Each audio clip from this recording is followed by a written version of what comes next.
Assalamualaikum warahmatullahi wabarakatuh. Bismillah, alhamdulillah, wassalatu wassalamu ala rasulillah wa ala alihi wa ashabihi wa mawalah amma ba'du.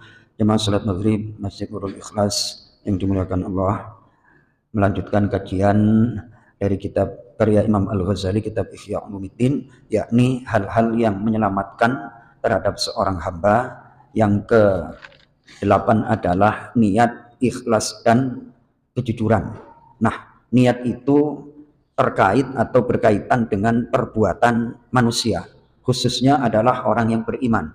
Nah, perbuatan hamba Allah atau manusia yang beriman itu ada, perbuatan manusia ada 3. 1, ketaatan. Yang kedua adalah sesuatu yang mubah. Dan yang ketiga adalah maksiat. Nah, saya ulangi, perbuatan seorang manusia, kita nih, tak keluar dari 3 hal. 1, taat. Yang kedua, sesuatu yang mubah. Yang ketiga adalah maksiat. Kemudian oleh Imam Ghazali diterangkan bahwa dari yang ketiga, yakni maksiat, itu tidak berubah menjadi ketaatan sebab niat. Ingat-ingat, maksiat itu tidak bisa berubah dengan niat yang baik. Aku mau bantu seseorang, tapi cara bantunya mendapatkan hartanya itu dengan cara nyolong, nipu. Itu nggak bisa berubah menjadi ketaatan. Kata Mas Toto kemarin itu, aku mau silaturahim ke bartender di daerah Glodok sono, daerah sono kan. Mau kemana silaturahim, sambil apa? Berbagi rezeki sama tukang parkirnya. Oh, itu geblak namanya apa? Geblak. Itu silaturahim sama bartender kan, kayak gitu. Oh, cakep juga nih. Layak untuk disampaikan. Nah, itu nggak bisa. Kemudian yang kedua adalah ketaatan. Nah, ketaatan itu berhubungan dengan niat dalam sahnya. Dan bahkan niat itu bisa berlipat ganda pahala dan keutamaannya. Adapun yang pokok, yang asal itu adalah hendaknya seorang niat taat karena ibadat Allah, beribadah kepada Allah, la ghairu, tidak ada yang lain. Apabila dia niat untuk riya, maka ibadahnya itu akan menjadi maksiat. Ini udah bisa dipahami.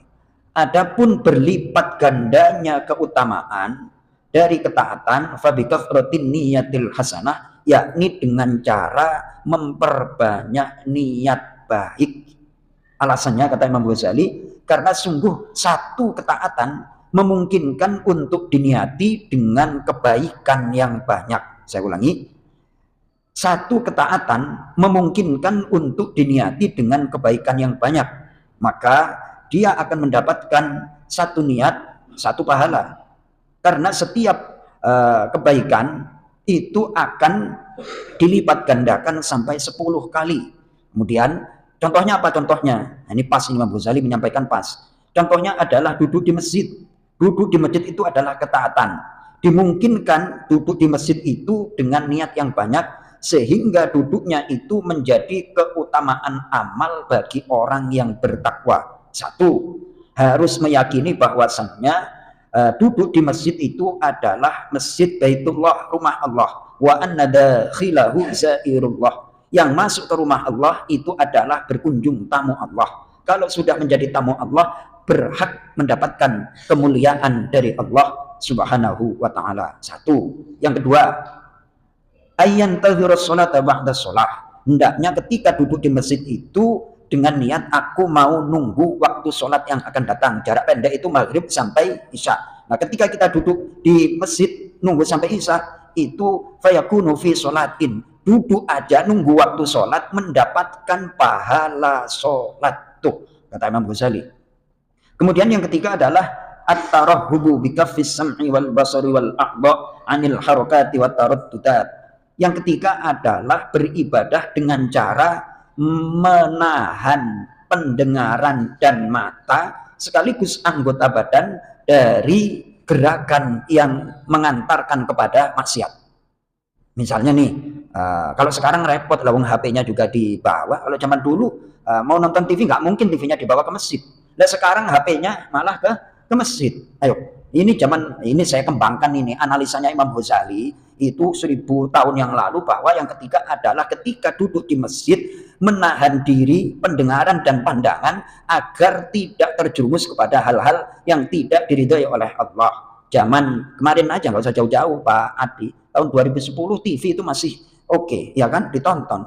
Nah, seiring dengan beredarnya YouTube di WA, di HP, habis selesai TV, gulung tikar. Nah, akhirnya maksiatnya dibawa ke kantong. Ayo, repot lagi. Sekarang nikmat digelontorin oleh Allah, maksiatnya juga nggak kaleng-kaleng. Betul. Masya Allah, apalagi rayuan, apa namanya, pinjol itu Pak Pri, rayuan tanpa DP, tanpa apa segala macam. Terus no ya, terusin. Habis itu satu kali minjem di aplikasi A akan diikuti dengan pinjaman di aplikasi berikutnya. Seperti itu terus. Jebakan-jebakan yang luar biasa gara-gara iklan di HP. Itu satu, sekali lagi kembali kepada pembahasan bahwa satu ketaatan itu bisa berkembang menjadi kebaikan yang berlipat-lipat. Ingat, yang menentukan amal seseorang itu adalah amal hati. Sehebat apapun amal, tapi kalau dia tidak beriman, tidak dianggap amalnya. Tidak dianggap amalnya. Yang menjadi dasar diterimanya amal itu adalah benar-benar alladzina amanu wa amilus sholihat. Pertama itu iman. Kalau nggak ada iman, sebaik apapun perbuatannya tidak diterima. Lalu kita itu benar-benar harus menjaga hati. Caranya gimana Pak Adi? Caranya. Aku mau berangkat ke masjid menunaikan sholat panggilan Allah satu, dan juga mau senyum sama saudaraku yang aku jumpai pertama kali. Siapa? Pak Adi. Yang kedua siapa? Pak Pri. Dan aku jabat tangan nanti biar apa? Siapa yang bertemu ma mim muslimaini yaltaqiyani fayatasofahani illa takhatat dzunubuhuma. Tidaklah dua muslim yang bertemu kemudian berjabat tangan kecuali dosa-dosanya berguguran dari tangan. Ini makanya yang mohon maaf nih ya, yang jarang dengar taklim saya atau kultum saya itu, saya paham itu. Apa namanya, model-modelnya, pahamnya seperti apa itu. Itu suruh senyum susah itu. Suruh senyum susah. Karena pahamnya udah kadung masuk paham-paham yang seperti itu. Wah, kan kayak gitu. Coba bayangkan, salaman itu bisa menggugurkan dosa. Hadis sahih riwayat Imam Hakim itu. Tidaklah seorang jamaah masjid berjumpa dengan saudaranya kemudian salam, berjabat tangan, senyum, kecuali berguguran dosa-dosanya. Kan kayak itu. Jangan mentingin diri sendiri. Terus kayak apa? Sederhana, nggak usah muluk-muluk materinya ya Mas Toto. Kayak gini-gini aja. Lawang kita antar jamaah aja kadang kurang peduli. Lah gimana mau kuat umat Islam kalau dari masjid aja somsean ya Pak Adi ya. Nah, insya Allah di sini enggak, yang di sono kan kayak gitu. Di sini enggak. Mudah-mudahan bermanfaat. Assalamualaikum warahmatullahi wabarakatuh.